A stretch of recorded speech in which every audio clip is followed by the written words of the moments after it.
This is the Franchise QB Podcast, where we empower entrepreneurs to win big in franchising. We huddle up weekly to educate our audience about the most successful small business model ever created, franchising.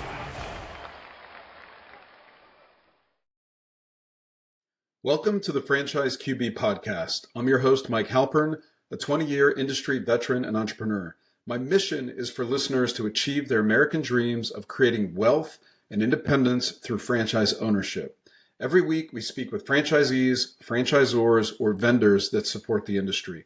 Thank you for joining us, and let's get started. Joining us in the huddle today is Curt Skallerup, founder and CEO of Larks Entertainment. Welcome to the show, Curt. Thank you, Mike. I appreciate it. Thanks for your time. It is great having you here. So I'm going to talk a little bit about your background. Back in the 80s, you graduated from college and jumped right into corporate America with a large company called Ryder Systems, which is an American transportation and logistics company specializing in truck rental and leasing. Everyone's kind of seen the trucks out on the road. Fleet management, supply chain management, and transportation management.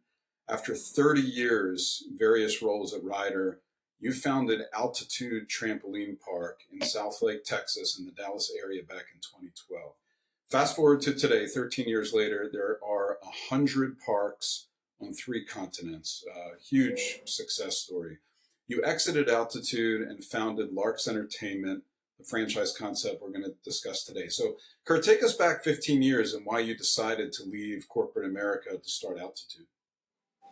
I appreciate it, Mike. Yeah, the main reason that I went or left is that although I was an officer at Ryder for the last X amount of years, I didn't have the pedigree to become the CEO. Okay. And wanted to be a CEO and a leader and all those kind of, and it's hard to recognize when we think we're so good at everything.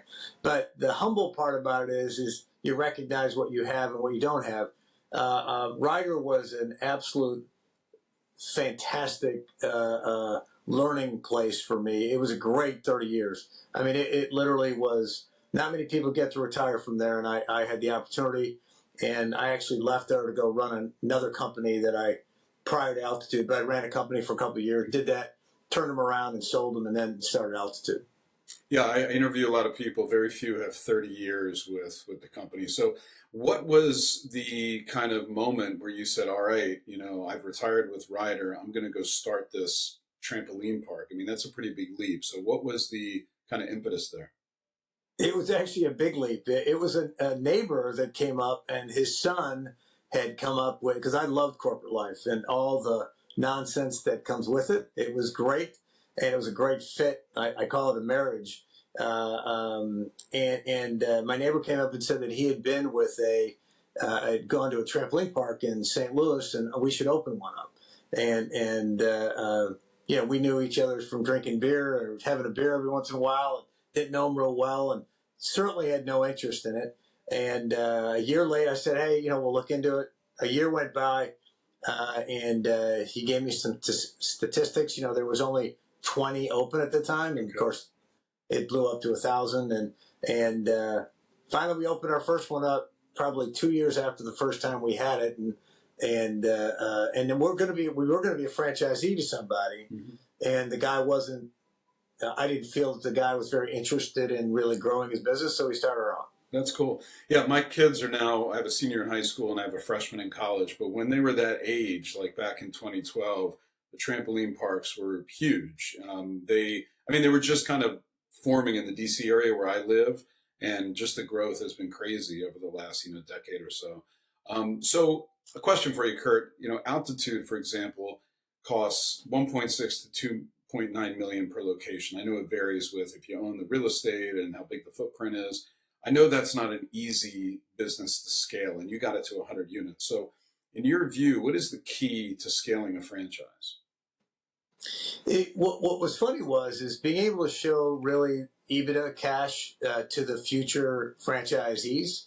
And generally, when we would open a store, this is silly math, but pretty accurate. If you open a store, you'd get 20 to 30,000 customers who go in. They walk in, they say, "This looks easy." We would play it down how easy it was, and be friendly, and then be like, oh, if he can do it, I can do it. And that was very much of our model. And one of the things that in thinking about having the discussion today, I'm kind of a 24/7 guy. If they'd call me at midnight, I'd pick up. If they called me at 6 a.m, I'd pick up. So we really developed a relationship and trust. And at the end of the day, as you know, we had to get fairly wealthy people. We put a SBA arm to our, we'll talk about it later, but we put kind of a financial arm, an SBA arm into our company, and we did all the accounting for many of our facilities, and we would underwrite people, and we quickly knew whether or not they could qualify. Mm-hmm. And we also knew that if they had $500,000, we could scale them into probably $1.5 million in an SBA loan, and literally you had pockets. If you had $300,000, we could put you in a 30,000 square foot. If you had this, and we literally had some algorithms that went to it. Yeah. Well, I want to talk a little bit later about your private equity exit, but I do want to learn, so you did it, right? You had this great company, and then you're doing it again with Larks, which is the subject brand we're talking about today. Why did you decide to do it again? I think part of it is I was fortunate. My daughter is our COO. Okay. And she did, either have great stories about working with her kids or bad stories. Mine's a good story. And she's opened up facilities all over the globe. And we thought that we really understood, from not going in 2012, not knowing nothing, to really understanding, a lot about the business. And my goal was, and where I thought we were deficient in the trampoline world, is that and it goes to your point on the last question, so many people would come up and say, I want to do this, and they couldn't afford it. They'd get all excited about being able to make $500,000 or whatever the case might be, and they just didn't have the cash to do that. So my goal was to create a concept that was modular, which is down the road here, that you could open up one that was 10,000, 20,000.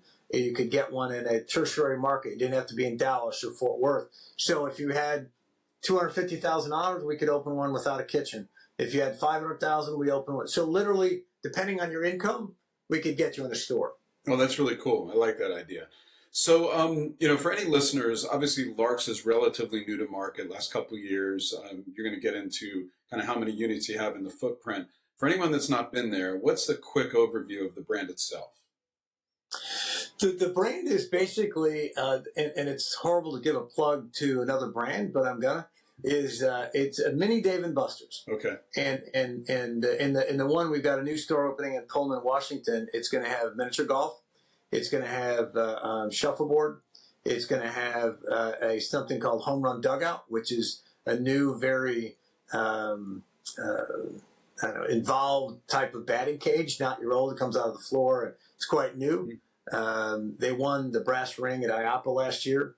And another thing called Big Hoops, which is a very engaging basketball thing. So you go there and you've got all these different sports things to be interactive with versus just watching. Yeah. There'll be lots of TVs and all that. So the first one was launched in your backyard in Dallas, correct? Correct. Okay. And when did you open that location? We opened that back in May of 2024. Okay. Awesome. So I know you talk a lot about volume, and you have to generate a tremendous amount of volume for these businesses to tick, right? These are large facilities, a lot of people, a lot of, costs. So why is volume so important, and what role does it play in your view? I'll try to be quick on this, Mike. But the volume, I believe in a concept that many don't believe, is that I'd rather have 10% of $100 million than 50% of $1 million. And people always fight for margin. And as you know, Mike, margin's very high up on a P&L, and not to get technical, but we're more interested in get all the cost and what's EBITDA and what is cash. And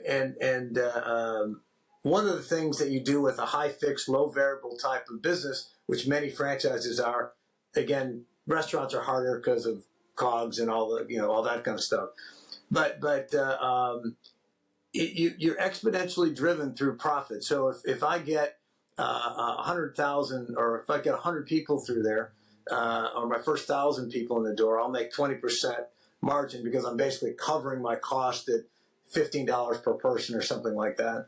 And my next 1,000 people, I'm going to make 40% on my people. God forbid if I get to 3,000 or $3 million, I'm making 70 cents on the dollar. So you break that out monthly, and you know if I get to $180,000 a month, I'm dropping 70 cents on every dollar down to the bottom, which is going to allow you to make a great return. Yeah. So I run our corporate offices like that. Yep. Yeah. So it seems like you have to have the right mousetrap. You have to have this entertainment venue that's just so compelling and sticky that people are going to come out of the woodwork and be consistent to drive that volume. It seems like you continue to find brands or create brands that kind of check that box. So let's talk a little bit about something I know is really important to you, which is the internal culture. And I know you have multiple brands. You exited with Altitude. You have something called Altitude H2O. You have Larks. You have something you just launched called Do the Beach. Talk to us a little bit about culture and what that means for you. Yeah, I think culture is basically everybody, even though you might be a finance person or an operations person or a safety person or a training person, everybody in our organization is a salesperson. Every minute of every day, you don't get a chance to be crabby. Many franchisees, Mike, as you probably know, they'll have young people calling people back to be able to become a franchisee, and they're asking what's your net worth. And, we're quite different than that. Is that if somebody asks me what my net worth is on the first phone call, I'm going to be pretty put off. Mm-hmm. I want to get to know somebody, and maybe 2-3 phone calls down the road say, hey, you know what, to do this is what we're going to do. So we're going to engage, and we're going to get to know the people very well. And I would tell you, of the 100 plus stores that we had at Altitude and the Larks, there's probably 90% that either I keep in contact with today, but we become a relationship. I don't subscribe to the fact I'd call everybody twice a year, everybody during the holidays, everybody on their birthdays with the list, and it allows the partner to be able to say, hey, things are great, and hopefully they say, by the way, you really stink at this. That's how we learn. And it also lets a little steam out of the kettle. Yeah. If we're always annoyed about something, and if we're there to take it in the chin, I think it creates a good environment that we don't know everything. Yeah. And also, the franchise owner doesn't know what you're thinking as corporate. You don't know what they're thinking. So that communication can really solve a lot of problems before they boil over. You just mentioned something that differentiates you in terms of your culture and the way you approach your candidates, as well as the owners that have been accepted into your system. What else makes your franchise system different than other brands? I think the fact that our core, if you go in any of our meetings, the number one thing is that we are all about store count. What we care most about is that when we start a brand or we help a person do a brand, I'm not interested in opening 3 stores. As you well know, Mike, you've been in the industry a long time, is that you can make money at 10, 20 facilities, and you also know that only 3% of the people get over 50 stores, and very few get to McDonald's and Planet Fitness. But if you get over 50 to 75 to 100, to your point, 5 guys, 50. That's a lot of. But that's a small percentage. Sure. And our goal is that there isn't one person that we have come through our desk or that comes through our call that's qualified that I don't call personally within the first week or 2 weeks of them going through the process. Yeah. To me, it shows that I, as the CEO, is very, very involved, and that I want to get to know them, and I'm not hiding behind a wall. And secondly to that, and I'll quiet down, but secondly is the CEO should be the worst job in the company. Because we're the one that should be taking the punches, don't hide from things. I want to lean in, and I want to get to know people. I don't want to be surprised. I want bad news early, all those old cliche things. I got you. So, yeah, so, these are really massive projects. Like, ever since you got into franchising, you're taking on these big construction projects with lots of equipment and lots of moving parts. I'm sure a lot of people that come to you, yes, they get excited about the volume and the margins, but they want to make sure that their hand is being held and that they're kind of joining the right company. So how do you describe your franchising in a box? Franchising in a box is really, really critical to some of the questions you asked a minute ago. Is franchising a box in the first week that we call somebody, we have construction on the call, we have real estate on the call, we have finance on the call, and we have operations on the call, and we'll give them some type of marketing spin. So these people are, the goal is, Mike, is to get them integrated into our system and quickly into real estate. If somebody's hooked into real estate and they think we're helping them, all of a sudden they feel obligated to do business with us. And if we're saying, look, Bob will come help you find 5 sites in San Diego, and we're spending time, many franchises, charge for that fee. We don't charge for that fee. We go out and we use through AI, we use a great demographic study. We'll give them something within a zip code, tell them what the demographics might be, and all of a sudden they're like, you know what? I'm getting a lot of value from these guys early. We think we'll stick around. Yeah, I like that. We don't want them. Now, as you know, a lot of times the franchisee's cousin might be the real estate guy, or, some of that happens, but we prefer to give them the kit. Everything they need, we're going to give them. Yeah. And I like the flexibility that you referenced before with what you call modular franchising, where you're not just like, it's this way. If you don't have this, we're passing on the site, we're passing on the franchisee. Tell me why you kind of implemented modular franchising into Larks. It goes back to, again, something we talked a little bit ago. It goes to cost, and it goes to regionalization or region areas. Some people, may not like, I'm kidding, but some people may not like water, so you can't put something water in there. Some people may not like miniature golf, or they don't like it, or they may not like shuffleboard. It doesn't fit in the Northeast or the Southwest or the Northeast or Northwest. So we give them a plethora of options that we have in our portfolio, and we'll say, hey, these are the things we're looking for, and what can you afford? And then we'll balance that and tie into what we think can maximize the revenue to give them an opportunity to make money. Yeah. And it's fun. It makes them, gets them engaged. No, I think it's smart to look at it from the standpoint of the capitalization of the franchise partner as well as the culture of the market, because like you said, it's a big country and there's a lot of different places where some things work, some things don't work. And there's some things that always work, right, across the board. Exactly. So, Curt, tell us a little bit about how you structure your companies to achieve the private equity exit, just like you had previously with Altitude. Well, one of the things that we did was, once we put on the accelerator and had growth, foundationally, we make a very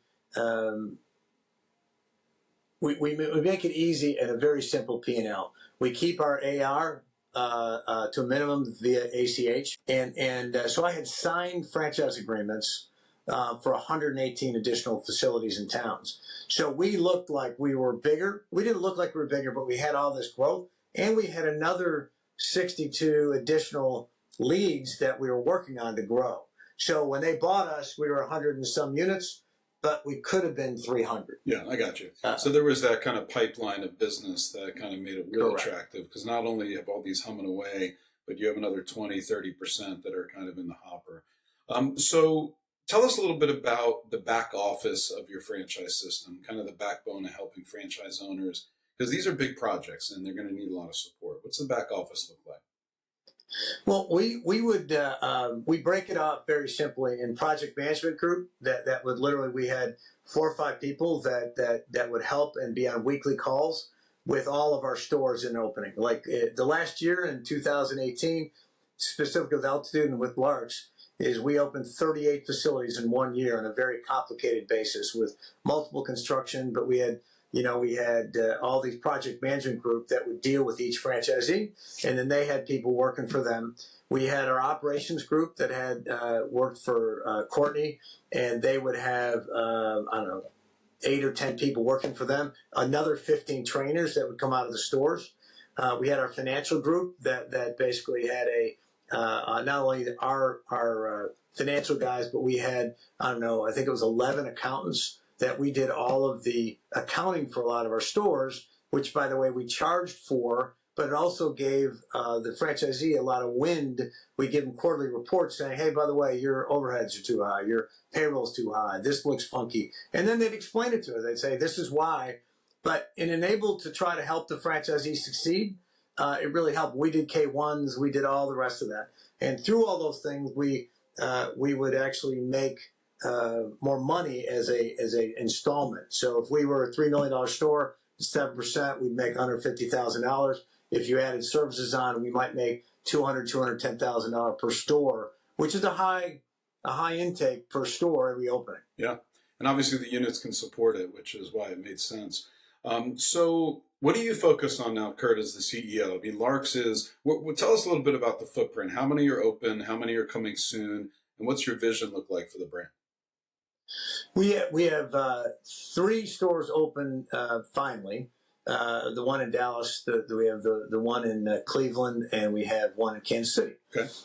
And we have a new project opening in Pullman. We have that's in construction right now. We have a one looking for in Tulsa, perhaps, and 4 or 5 other miscellaneous projects. Now that these stores have been open a year, we're able to give them good financial data, which gives people a lot of comfort. And as you know, Mike, being in the franchise world, we have a lot of people just waiting to be able to get to where we are now. And we've got a pipeline of probably 30 or 40 people waiting to make sure, what do they want to do on the modular franchising basis. Yeah.